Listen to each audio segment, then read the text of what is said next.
फिर क्या सोचा आपने, उत्तम या सर्वोत्तम? हाँ, चलो एक काम करते हैं, आज फिर से एक कहानी सुनते हैं। कहानी जो सुनी सुनाई है, रटी रटाई सुनी सुनाई कहानी फिर से सुनाना चाहूँगी। वो क्या है ना, हमारे शरीर को जैसे एक्सरसाइज की ज़रूरत होती है, इसे भी होती है, वरना डेटा यहाँ पड़े पड़े करप्ट हो जाएगा। कभी कभार तो पूरा का पूरा सिस्टम ही करप्ट हो जाता है। इसीलिए जो बात हमें पता है उसे दोहराना, हैमर करना बहुत ज़रूरी है, वरना टाइम पे यूटिलाइज नहीं कर पाएंगे, है ना। तो आज की कहानी है दो घड़ों की। सही गेस किया, दो घड़े। एक गांव में एक बूढ़ी औरत रहती थी। उसके पास दो घड़े थे, जिनकी मदद से वो दूर तालाब से पानी भर के लेके आती थी। उसके घर से तालाब बहुत दूर था, पर रोज़ वो उन दोनों घड़ों की मदद से पानी भर के लेके आती थी। पर होता ये था कि एक घड़ा वापस आते वक्त पूरा भरा हुआ आता था, तो और दूसरा घड़ा कभी आधा भरा हुआ तो कभी आधे से कम भरा हुआ। कारण हम सब जानते हैं कि दूसरे घड़े में छोटे छोटे होल्स थे। अभी ये बात उस मालकिन को पता थी, पर फिर भी कभी उस घड़े को बदलने की नहीं सोची, नया घड़ा लाने की तो बिल्कुल भी नहीं सोची। पर उस घड़े को बहुत बुरा लगा कि उसकी वजह से उसकी मालकिन का काम बढ़ता है, क्योंकि उसे बार बार पानी भरने जाना पड़ता है।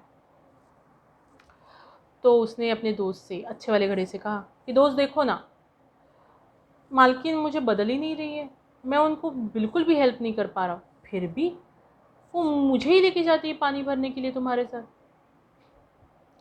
वो दोस्त भी हंस पड़ा। अबे तू कभी भी काम का नहीं था, अभी तो बिल्कुल भी नहीं है। ये सुन के उस घड़े को और बुरा लगा। उसने सोचा कल सुबह होते ही मालकिन से बात करूँगा। उसने वही किया। सुबह जब मालकिन आई तब उसने कहा कि मालकिन छोड़ दो ना, हट, बदल दो मुझे या फिर फोड़ दो और नया घड़ा लेके आओ। क्या करोगे मेरा, मैं तो मदद कर नहीं सकता आपको पानी भरने में, उल्टा काम बढ़ाता हूँ। मालकिन ने कहा ठीक है, एक काम कर दो, आज के लिए मदद कर दो, मैं शाम को नया घड़ा लेके आ जाऊंगी, बस आखिरी बार मदद कर दो। उसने बात मान ली। तो फिर चल पड़े तीनों पानी भरने। वापस आते वक्त मालकिन एक जगह रुक गई, और हम सब जानते हैं फिर क्या हुआ। मालकिन ने कहा देखो, इस जगह को देखो ध्यान से।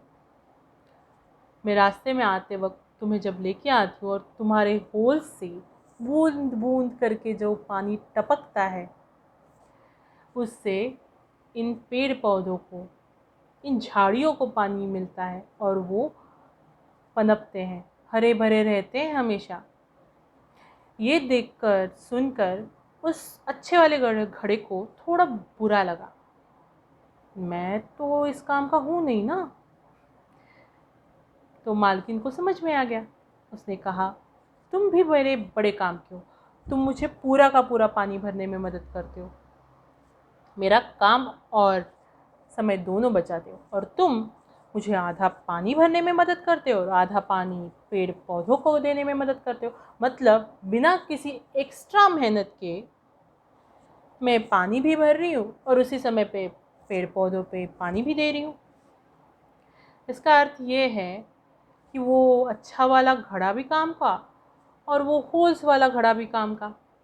यानी कि ये सही है कि हर कोई यूनिक होता है ना, फिर चाहे उसमें होल्स हो या ना हो। पर हम यही मिस्टेक कर जाते हैं, जब किसी और से कंपेयर करना शुरू कर देते हैं तो ऑफ कोर्स अपने आप को कम आंकना शुरू करते हैं और दुखी हो जाते हैं। किसी और की तुलना में हम में टैलेंट ढूंढते हैं, मतलब बाहर टैलेंट ढूंढते हैं, हमारा अपना टैलेंट बाहर ढूंढते हैं। पर होना तो उल्टा चाहिए ना, हमारा अपना टैलेंट अपने अंदर ढूंढना चाहिए। वो क्या कहते हैं इंग्लिश में, इंट्रोस्पेक्शन। वो तो अंदर से होता है ना, हम बाहर करते हैं, वही चूकते हैं। ये मराठी में ना इसके लिए बहुत अच्छी म्हण यानी कहावत है, तुझे आहे तुझपाशी परी तू जागा चुकलाशी। मतलब जो तुम्हारा है वो तुम्हारे ही पास है, पर तुम दुनिया भर में ढूंढते फिरते हो और जगह ही चूक देते हो। यानी कि वो क्या कहते हैं, बगल में छोरा और शहर में ढूंढोरा। मतलब जो हमारे पास होता है वो हम दुनिया भर में ढूंढते हैं, खुद भी दुखी होते हैं, दूसरों को भी कंपेयर कर करके दुखी कर देते हैं। बदलना चाहिए ना। और इसके लिए ये कहानी, ये सीख और ये बात, यूनिकनेस वाली बात हमेशा याद रखनी चाहिए, है ना, कभी भूलना नहीं। इसी बात पे टड़ा, टेक केयर, डू सब्सक्राइब।